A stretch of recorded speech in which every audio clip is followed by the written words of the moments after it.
శ్రీ గణేశాయ నమః. శ్రీ గురుభ్యో నమః. ఈరోజు మనం మానసాదేవి గురించి తెలుసుకుందామండి. లోకంలో పాముల వల్ల ఒకప్పుడు చాలా భయం ఎక్కువ ఉండేది. అప్పుడు మనుషులందరూ కశ్యప్ ముని దగ్గరికి కశ్యప్ మునిని తీసుకొని బ్రహ్మ దగ్గరికి వెళ్ళారనమాట.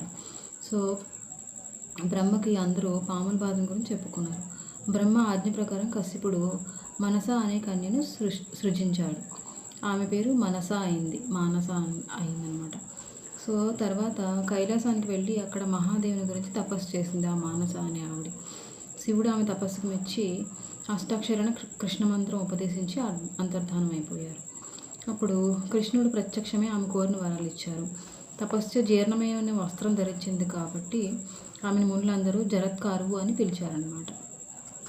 సో కృష్ణుడి నుంచి వరాలు పొంది జనకుడి ఇంటికి వెళ్ళింది. జగత్కారుడిని ముని ఆమెను వివాహం చేసుకున్నారు. ఒకనాడు జగత్కారుడు మధ్యాహ్నం భోజనం చేసి భార్య తొడమే తలపెట్టుకుని నిద్రిస్తున్నారు. సూర్యాస్తమయం అవుతుందని, వైదిక కర్మానుష్ఠానానికి విఘ్నం అవుతుందని భావించి జగత్కారువు మేలుకొల్పింది. అంటే మానసాదేవి మాత అన్నమాట. దానికి జగత్కారుడు తీవ్రంగా కోపించి ఆమెను బహిష్కరించారు. జగత్కారువు భర్తకు భయపడి బ్రహ్మను తండ్రిని స్మరించింది.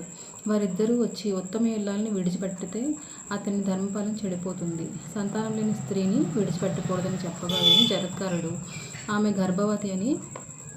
గర్భవతి అయినదని గొప్ప ముని పుడతాడని చెప్పి పుష్కర తీర్థానికి వెళ్ళిపోయారు. సో జగత్కారువు భర్త అడుగులకు నమస్కరించి తలుచుకున్నప్పుడు దర్శనమేమని కోరి ఆమె కూడా కైలాసానికి తపస్సుకి వెళ్ళిపోయారు.